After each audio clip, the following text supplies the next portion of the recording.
보실 성경 말씀은 요한계시록 13장 11절로 18절까지 보시겠습니다. 내가 봄에 또 다른 짐승이 땅에서 올라오니 어린 양같이 두 뿔이 있고 용처럼 말을 하더라. 그가 먼저 나온 짐승의 모든 권세를 그 앞에서 행하고 땅과 땅에 사는 자들을 처음 짐승이 경배하게 하니 곧 죽게 되었던 상처가 나은 자니라. 큰 이적을 행하되 심지어 사람들 앞에서 불이 하늘로부터 땅에 내려오게 하고 짐승 앞에서 받은 바 이적을 행함으로 땅에 거하는 자들을 미혹하며 땅에 거하는 자들에게 이르기를 칼에 상하였다가 살아난 짐승을 위하여 우상을 만들라 하더라.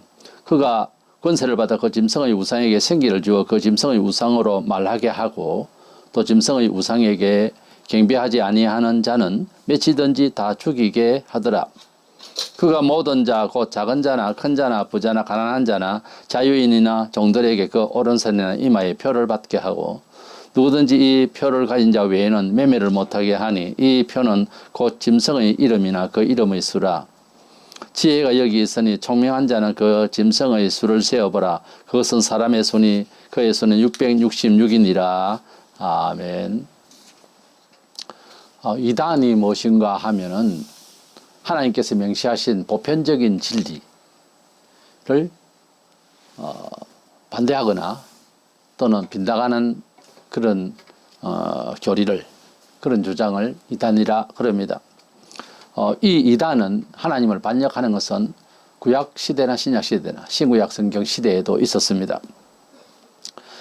많은 사람들의 세상은 영원토록 살 것 같아도 반드시 하나님은 이 세상을 심판하시러 오실 것이고 세상 종말은 옵니다. 종말이 되면은 특이한 교계 사회의 현상이 거짓 선지자들이 많이 나타나고 또 자기가 그리스도라 하는 사람들이 나타날 것을 주님이 말씀하셨어요. 마태복음 24장 24절에 거짓 그리스도들과 거짓 선지자들이 일어나 큰 표적과 기사를 보여 할 수만 있으면 택하신 자들도 미혹하리라 그렇게 말씀하셨습니다. 이 마지막 시대에 나타날 거짓 그리스도, 거짓 선지자가 어떤 사람인가 하는 것을 알아야겠는데 오늘 본문에는 종말에 나타날 큰 거짓 선지자가 나옵니다. 그래서 이 큰 거짓 선지자에 대해서 상고를 하려고 합니다. 먼저는 이 거짓 선지자의 그 능력은 어디서 나타나는가 하는 겁니다. 종말에 나타날 마지막 때의 큰 거짓 선지자는 지금까지 교회사적으로 최근에도 나타나고 있는 여러 이단들, 거짓 선지자들하고는 차원이 많이 다릅니다. 먼저는 본문 4절에 보면 용이 짐승에게 권세를 주므로 용에게 경배하며 짐승에게 경배하여 이르되 누가 이 짐승과 같으냐 누가 능히 이와 더불어 싸우리요 하더라 그런 말씀이 있습니다. 용은 사탄을 말해요. 사탄이 짐승에게 짐승은 용이 그 짐승과에 속하니까 구분을 하면 근데 이 용이 사실은 그 마귀고 사탄을 말하는데 하나님께서 천사들 하늘의 별처럼 많이 지으시고 대략 우리가 볼 때 우리 사람을 만들기 전에 지으셨어요. 그 중에서 3분의 1이 되는 무리를 이끄는 아주 그 중에서도 좀 더 잘 만들어 주신 이제 천사장이 있었는데 그가 하나님하고 대적을 하다가 타락을 해서 자기 밑에 졸개들도 전부 다 떨어져서 귀신들이 된 거예요. 사람이 죽어서 귀신이 되는 건 아닙니다. 그래서 교회 사회에 어떤 사람이 죽어서 귀신이 된 걸로 알고 친척이나 이웃이나 가족이 나타나서 그 사람의 입술로 나타나니까 행동도 같고 목소리도 똑같거든요. 그러니까 사람이 죽어서 영혼이 되는가 하지만 그것이 아니고 우리가 제사를 하거나 이런 일들도 그 사람에게 당하는 것이 아니라 귀신들이 이 세상에서 사람이 태어나서 예수 안 믿으면은 다 붙어서 그것을 부정하려고 해도 부정할 수가 없어요. 다 붙어서 그 사람의 일거수일투족 그 가족의 모든 상황을 잘 알아요. 그래서 대변하는 거예요. 그러니까 귀신을 쫓아내야지 사람의 영혼을 뭐 쫓아내고 그것이 아닙니다. 그런데 잘못 가르치고 있으나 귀신은 나가겠지만은 그것도 귀신 장난이라고 성경적으로 쫓아내지 아니하면 곤란해요. 왜냐하면 귀신을 쫓아낸 대단한 사람도 버림을 받더라고요. 마태복음 7장 21절 23절에 보면은 때문에 귀신을 쫓아내는 것은 예수 안 믿어도 죽기사 이런 사람들이 많습니다. 그래서 그것을 하나님의 뜻이다 이렇게 이제 단정하면 안 된다는 거죠. 그래서 담력이 있는 사람은 귀신을 뭐 어떤 신을 안 믿어도 쫓아낸다고 하잖아요. 이래서 이 마지막 때에 나타날 적그리스도 또 그리고 그 선지자는 일반적인 그 영을 가진 사람이 아닙니다. 이 사전에 나타나 있는 용이 즉 마귀가 짐승이 들어가 버렸기 때문에 명명하여 짐승이라 하는데 이 적그리스도 이 세상을 지배할 짐승처럼 짐승이라는 것은 우리가 말하는 이런 뭐 이제 인간답지 못하는 사람 짐승 같다 이런 차원이 아니고 마귀를 말해요. 즉 용을 말한다 이 말입니다. 그 영이 이 세계를 지배할 사람 마음속에 들어가니까 그를 일명 짐승이라고 합니다. 우리가 사람을 두고 사람의 행색을 넘어서면은 마귀다, 사탄이다, 천사다, 기타 이렇게 보이지 않는 영물을 대치해서 말을 하잖아요. 저 사람은 마귀다, 저 사람은 귀신 같다, 저 사람은 천사 같다 등 이렇게 말하잖아요. 그래서 이 적그리스도 세계를 지배할 지도자도 일반적인 사람이 아니고 결국 그 사람은 용의 권세를 받았기 때문에 그가 하는 모든 말들은 용이 원하는 대로 사탄이 원하는 대로 한다는 겁니다. 그래서 용이 짐승에게 권세를 주었다 그랬어요. 그와 같이 마지막 때에 나타날 이제 거짓 선지자도 용의 권세를 받은 짐승이 다시 그 영을 그에게 우리가 안수하듯이 그렇게 영을 밀어넣어 줄 것입니다. 본문 14절에 짐승 앞에서 받은 바 이적을 행함으로 거짓 선지자가 짐승 앞에서 받은 바 그러니까 짐승으로부터 그 영을 받는 거예요. 마귀가 적그리스도에게 들어가서 마귀의 영을 그 권세를 주고 적그리스도가 또한 거짓 선지자에게 그 영을 또 전수를 합니다. 이래서 성부, 성자, 성령 삼위일체 하나님을 우리가 믿듯이 그것은 따로따로 있으면서 동일합니다만 이들은 비슷하게 흉내를 내죠. 마부가 되는 사탄이 마자가 되는 적그리스도에게 영을 부어주고 영이 들어가고 그리고 마자가 된 짐승인 적그리스도가 마영이 되는 이제 거짓 선지자에게 그 영을 그 권세를 넣어주는 거죠. 그래서 우리가 성부, 성자, 성령 삼위일체 대신 하나님을 우리가 인식을 하듯이 조금 다른 양식이지만 마부, 마자, 마영이 이 세계를 지배하게 될 것이다 그 말입니다.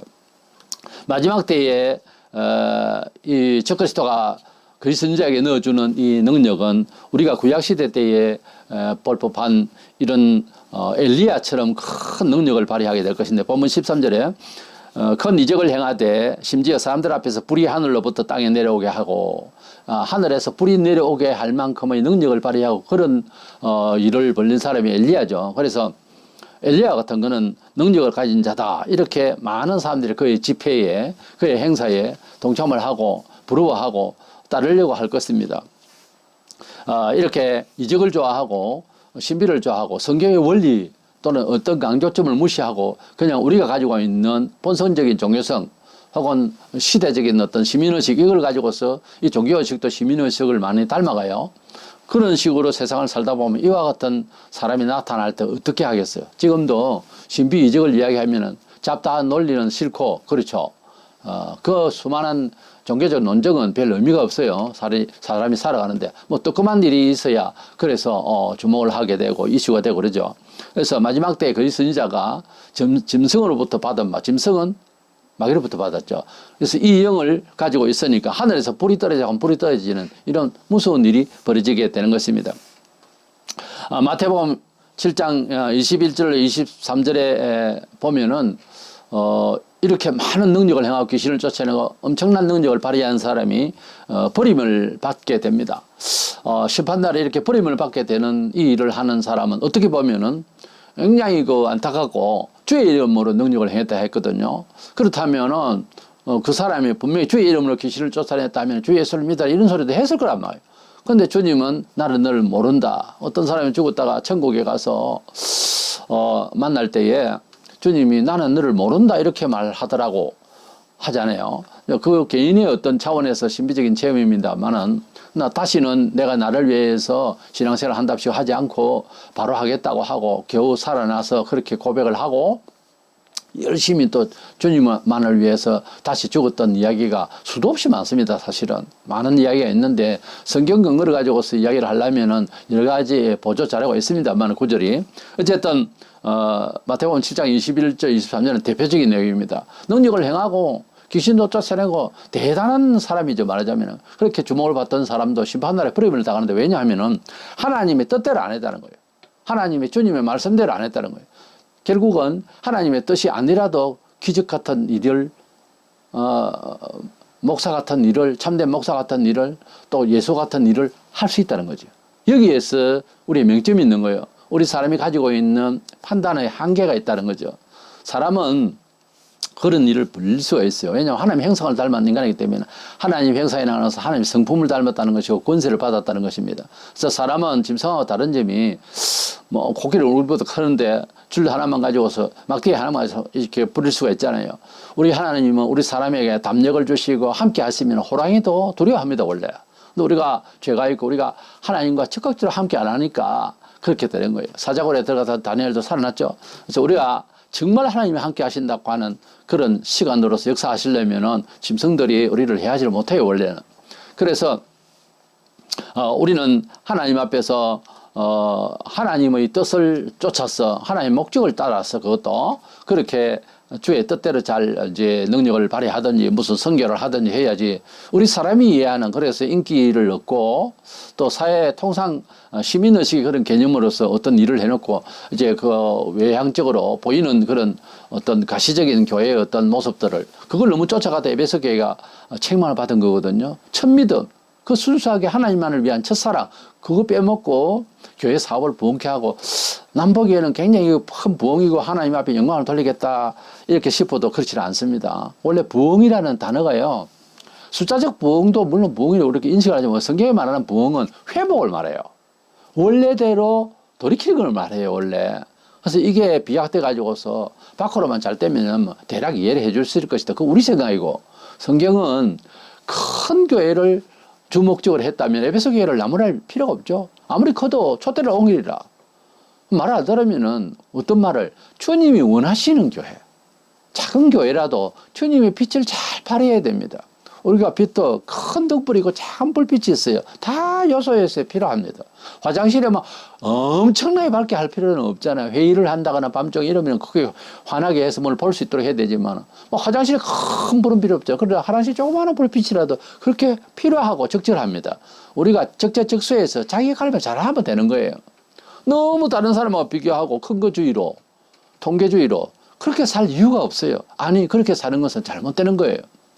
그래서 자기가 받은 달란트대로 잘 살면 행복한 겁니다. 그래도 욕심이 생기면 열심히 기도를 하든지. 그래서 을을 위해서, 하나님의 영광을 위해서 더 추구하는 것은 좋은데, 남과 비교해서 단순히 그런 어떤 실패 의식, 어떤 자존감, 가난 의식, 이런 거는 안 좋아요. 그래서 우리 하나님 앞에서 건전하게 주신 달란트는 찾아보면 다 있어요. 그걸로서 최선을 다합니다. 주님의 교훈 따라서 최선을 다하는 거예요. 근데 주신 것은 최선을 다해서 하지를 않으면서 딴소리를 하고 딴 생각을 하는 것이 이제 문제다, 이 말이에요.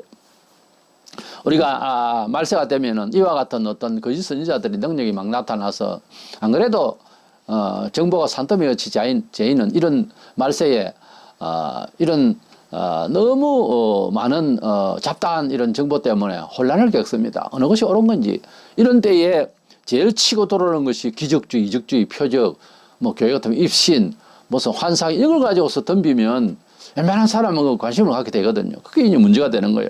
디모데후서 4장 3절에 때가 이르리니 사람이 바른 교훈을 받지 아니하며 그랬어요. 이 바른 교훈이라는 말은 역시 하나님의 진리의 말씀을 말하죠. 진리를 본다 하면 성경을 펴도 이단들 보면 멍뚱한 소리를 해요. 전혀 그런 뜻이 아닌데, 또 강조점이 따로 있는데 그렇게 이제 인위적으로, 인본적으로 해석을 하는 이런 일이 우리 사람이 가지고 있는 진화된 현실적인 좋은 형용사로 붙이는데 그건 다 막이 말이에요. 여기 보면은 바른 교훈을 받지 않는다 했고요. 갈라디아 1장 8절에 그러나 우리나 혹은 하늘로부터 온 천사라도, 잘 들어야 됩니다. 온 천사라도 우리가 너희에게 전한 복음 외에 다른 복음을 전하면 저주를 받을지어다 그랬어요. 우리 성경에서 저주를 받으라 하는 이 말 그렇게 건치를 안 해요. 그런데 사도들과 이 성경 기자들이 적은 이 복음 외에 다른 소리를 하면은 어느 날 천사가 나타나서 무슨 말을 했다 칩시다. 그래도 저주를 받는다 그랬어요. 예수님께서 재림하실 날짜를 모른다고 그랬는데 천사도 모르고 아들도 모르고 장본인 아들도 모르고 하나님 아버지 소관이라고 그렇게 아신다고 그랬는데 천사가 나타나서 계시했다는 한두 사람입니까? 다민성경에서도 천사가 나타나서 말해줬댔잖아요. 1992년도 10월 달에 예수가 온다고 할 때. 그래서 천사라도 다른 복음, 성경에 빛나는 소리, 비슷한 소리가 참 많아요. 우리가 짝퉁이 더 빛날 때가 있습니다. 우리 보석상에 가면은 이미테이션이 더 빛나요. 또 어떤 거는 보기 좋아라고 가짜로 만든 그 보석이 더 착용감이 있어 보이고 좋아 보입니다. 원래. 그러나 그건 아니죠. 가치가 없는 거죠. 이래서 다른 복음을 전하면 저주를 받는다 한다는 이 말을 남의 이야기에 들으면 안 됩니다. 그러니까 다른 복음, 즉 복음은 같은데 좋은 소리다 이 말이에요. 복음은 좋은 소리는 좋은 소리인데 인간적인 입장에서 좋은 소리로만 질러대면 또 그것을 좋다고 여기면 저주를 받는다 했으니 결코 그 말이 좋다고 이제 해주거리고 좋다고 아멘하고 할렐루야 하고 그렇게 말할 처지가 아니라는 거죠. 저주를 받는다 했는데 그러니까 복음을 경건하게 잘 받아들일 수 있어야 되고 분석을 잘 해야 됩니다. 그래서 지도자는 너무 중요해요. 성경을 제대로 연구를 해야 돼요. 그래서 전통성 있고 정통 신학을 잘 해야 됩니다. 그렇지 않으면은 이런 화를 받을 수가 있다 이 말이죠. 데살로니가후서 2장 9절로 10절 보면 악한 자에 나타나면 사탄의 활동을 따라 모든 능력과 표적과 기적과 이런 것을 나타내는데 구원함을 받지 못함이라 그랬어요. 악한 자, 즉 마귀의 후예로서 나타나서 종교적인 그런 또는 일반 지도자적인 입장에서나 또 사회에서 이렇게 역사를 나타내고 해도 이런 표적과 거짓 기적을 가지고서 사람을 미혹하는 일이 지금도 현저히 있고 과거로부터 이단들이 다 그렇게 추려 나타내는 게 이적과 기사예요. 그런데 거짓 기적과 그랬어요. 사탄의 활동이 끝내 잘 따져보면은 속 없는 강정같이 이거는 사탄이 역사하는 기적, 이적, 표적, 신비 이런 이야기는 자세히 성경적으로 따져보면은 전부 다 그건 짝퉁이에요. 그 흉내를 낸다 이거예요. 모세가 이스라엘 백성을 구원하기 위해서 어떤 표적을 보이고 그래서 하나님께서 진짜 보내셨다는 것을 보이기 위해서 여러 가지 이적을 보였어요. 그때에 지팡이를 던지는 뱀이 되고 먼저 그렇게 했을 때는 애굽의 박사들, 그러니까 애굽의 마술사들도 할 수 있었잖아요. 카메라를 대고 요즘은 실제냐 아니냐 하고 이렇게 매직할 때 보면 이렇게 볼 수가 있는데 유튜브를 통해서도 볼 수가 있는데 그때는 그런 것도 저런 것도 없고 백성들이 다 보는 데서 지팡이를 던져 뱀이 됐다 이거예요. 이게 있을 수 있는 일입니까? 그런데 그게 가능했다고요. 애굽의 박사들, 즉 애굽에 있는 마술사들도.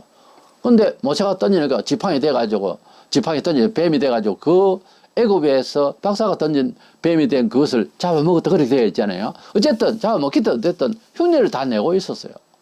그러나 생명의 역사 문제는 못했어요. 그들이. 우리가 세상의 교주와 모든 종교에서 비슷한 윤리와 도덕, 착함, 이래가지고 좋은 데로 간다, 죽어서 어떻게 된다, 또 생활이 잘 된다, 이런 이야기, 비슷비슷한 이야기는 교회 안에서나 또 다른 종교에서도 얼마든지 섞일 수 있는 이야기들이 분석을 자세히 하면 아니지만 비슷한 점이 많아요. 그러나 아무리 비슷하게 좋은 이야기를 해도 속죄에 대해서도 자기 나름대로 어떤 형식이 다 해도 영생을 얻는다. 하나님 심판하실 것이다. 영원한 세계가 있다. 이런 이야기는 감히 할 수가 없어요. 교주가 죽어서 그 다음에 입을 다무는데 뭔 이야기를 증명을 하고 질문을 하고 받을 수가 있습니까? 어떻습니까? 그들이 교주가 가르친 어떤 사안이 있으면 그것만 가지고서 이렇게 해석할 뿐이죠. 죽고 난 뒤에 더 이상 묻지를 못하잖아요. 그러나 우리 예수님은 죽어 지수석에 갔다가 이거 왔잖아요. 오셨으니까 살아계신 분이고 살아계셔서 하늘 올라가셨어요. 지금도 하늘과 땅으로 이렇게 멀지만 성령으로 우리가 교감을 하잖아요. 이상해서 물어볼 수는 있잖아요. 맞잖아요. 죽은 사람은 논리가 그렇잖아요. 죽은 사람은 아무리 교주가 유명세를 띠고 이름이 있다 해도 물어볼 수가 없잖아요. 지금 그가 남긴 사적만 가지고서 물어볼 뿐이지. 그러나 우리 예수님은 정의 성경에 없는 구체적인 이런 우리가 살은 지구촌의 어떤 지역명이라든지 이런 거는 성경에 없으니까 그래서 그걸 대면서 남이냐 북이냐 동이냐 서냐 물어볼 수 있잖아요. 그러면 그걸 응답이라고 그러잖아요. 그러니까 살아계신 분이니까 쭈그리밖에 말을 할 수 있고 들을 수가 있잖아요. 실제 그것이 지금 되고 있고 2000년 동안. 근데 다른 종교는 뭡니까? 이미 죽은 사람이기 때문에 더 이상 물을 것도 없잖아요. 뭘 물어요? 이래서 우리가 사탄의 그 역사가 이적과 기적을 하지만은 그 이야기를 가만히 자세히 들어보고 분석을 해보면 전부 다 짝퉁이라는 거. 그것은 우리가 꼭 착용을 하고 받을 입장이 아니라는 거. 우리가 알고 보면은 짝퉁을 신품인 줄 알고, 어떤 사람은 신품을 받았는데 별로 뭐 어디서 구매한 것보다 못해가지고서 가게에 가서 짝퉁하고 바꿨다는 말도 들었어요. 그러니까 사람이 정신이 그거 하면 온전치 못하면은 짝퉁을 실제로 볼 수가 있다는 거죠. 그래서 우리는 뭡니까? 누구든지 알아들을 수 있는 사람이라면은 거짓된 것을 누가 좋아하겠어요? 짝퉁을 누가 그것을 값어치 있다고 여기겠느냐고요.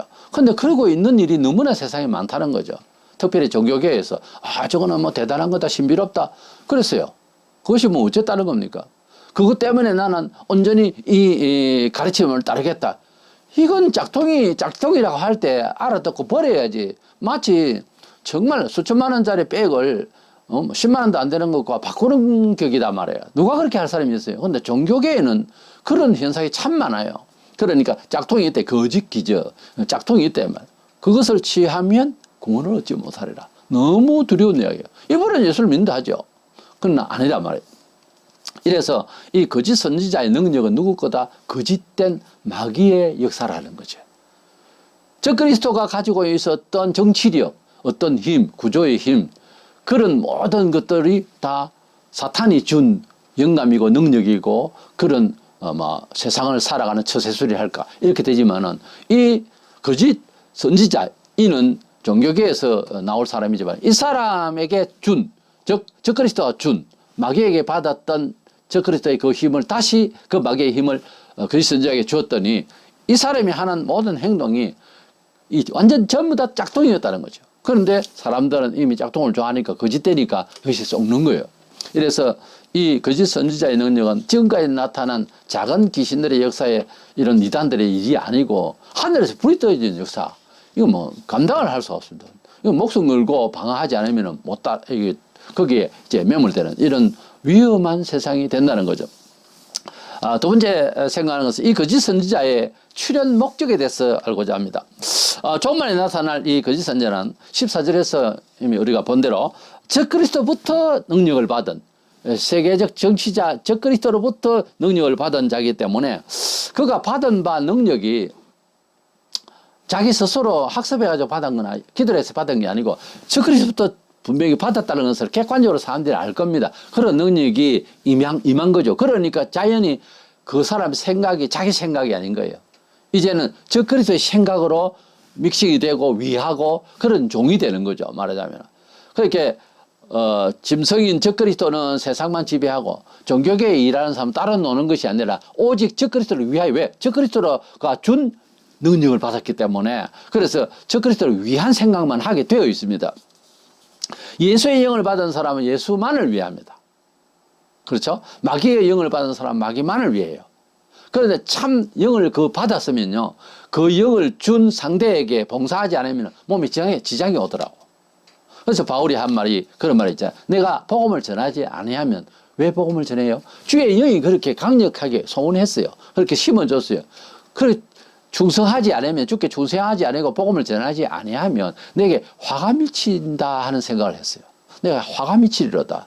점장이들도 정말 신내림을 받고 한 사람은 그 신내림을 받게 된 이제 무당이 해준 그 스승도 있고, 또 그가 받은 바 그 영에게 충성하지 않으면 그도 못 살아요. 그래서 우리가 어떤 영을 받느냐는 것은 너무 중요합니다. 그 영을 받은 대로 살게 돼 있거든요. 그 집안의 정신구조를, 어떤 뼈대 있는 집안, 막 사는 집안, 이렇게 극단적으로 구분해 봅시다. 그러면은 그 집안의 내력을 알고 크고 이러면은 그 집안의 영을 따라서 살게 되어 있는 거예요. 근데 그 집안의 영이 악하면 자연히 부전자재라고 그런 생각이 따라가요. 어쩔 수가 없는 거예요. 학교의 교육보다 훨씬 많이 접근이라든지 또는 회수라든지 이런 게 가정에서 많이 일어나니까 그렇게 배우게 되는 거죠.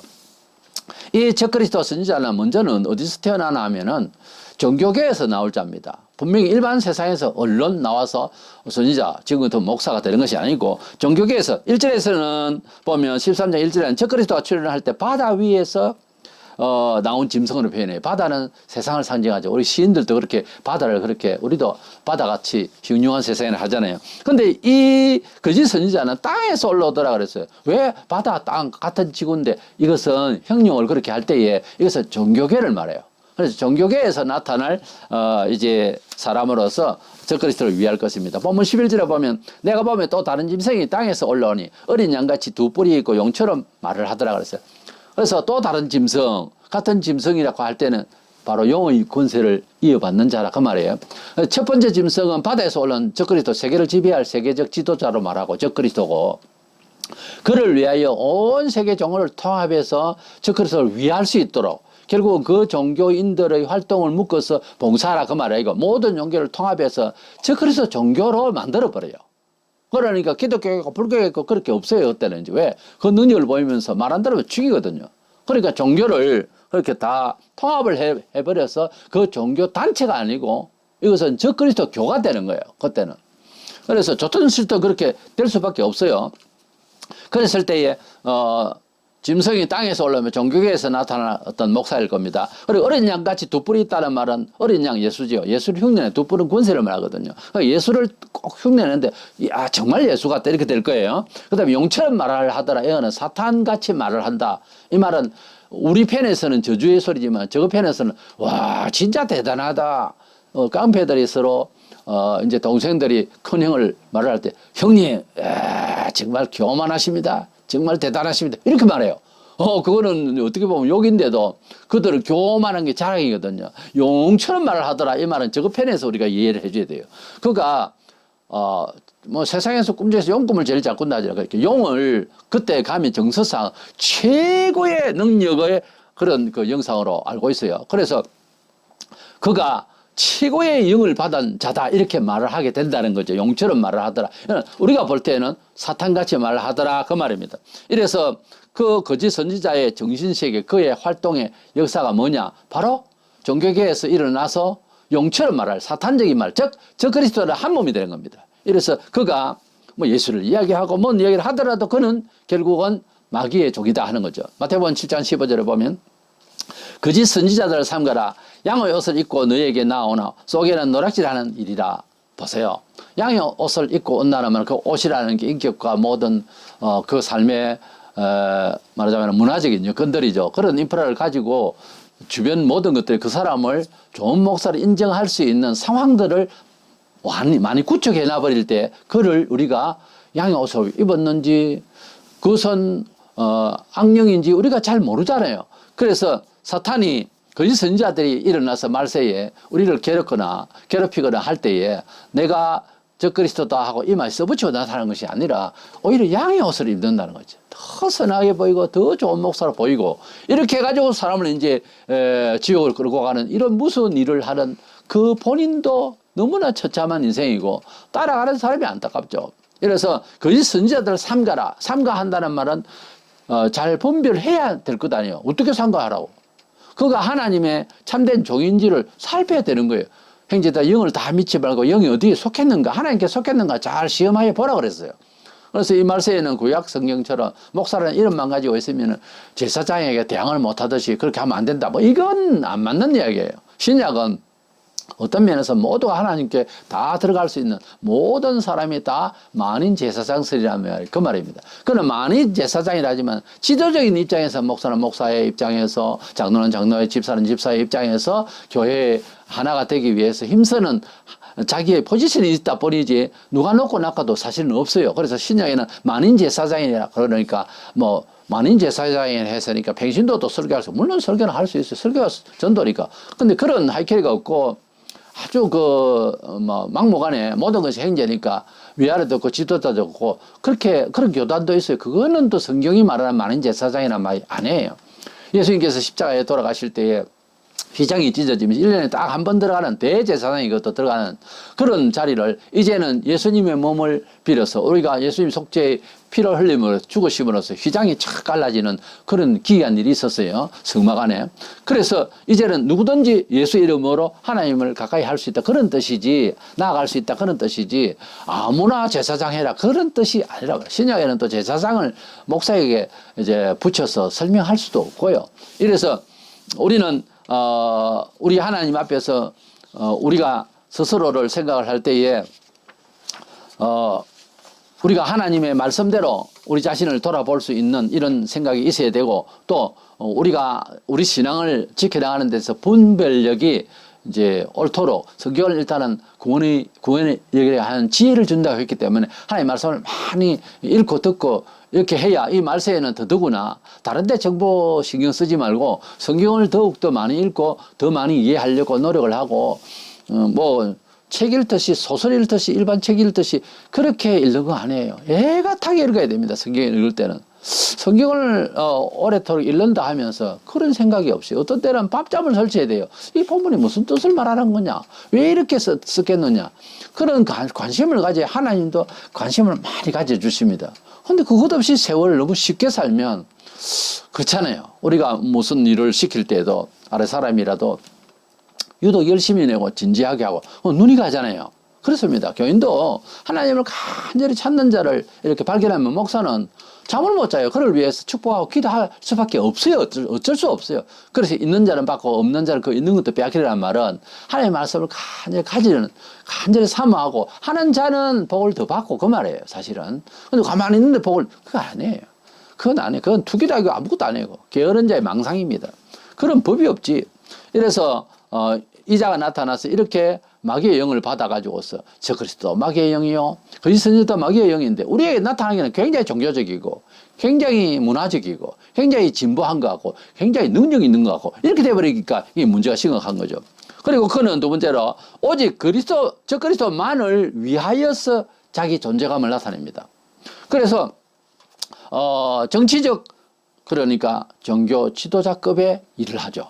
이래서 그동안에 기독교 이전 역사 동안에 뭐 최근에도 그렇게 많이 보입니다만 적그리스도, 거짓 선지자, 이들이 하는 일들은 내가 예술에 이렇게 또 나타나서 재림 예수가 또 우리나라에도 벌써 한 40명이 넘었다고 그래요. 이런 사람들이 하는 행색을 보면은 정치적으로 상당히 결탁을 잘해요. 그리고 경제적인 부가 가치를 위해서 막 사업을 많이 하고 뭐 그게 잘못됐다는 것이 아니라 교회가 그 말입니다. 교회 단체라는 게. 그리고 문화적으로 굉장히 활동을 많이 해서 접근을 많이 핍니다. 정치계 이제 문화를 너무 선교에 많이 심으면 조금 이상하다 봐야 됩니다.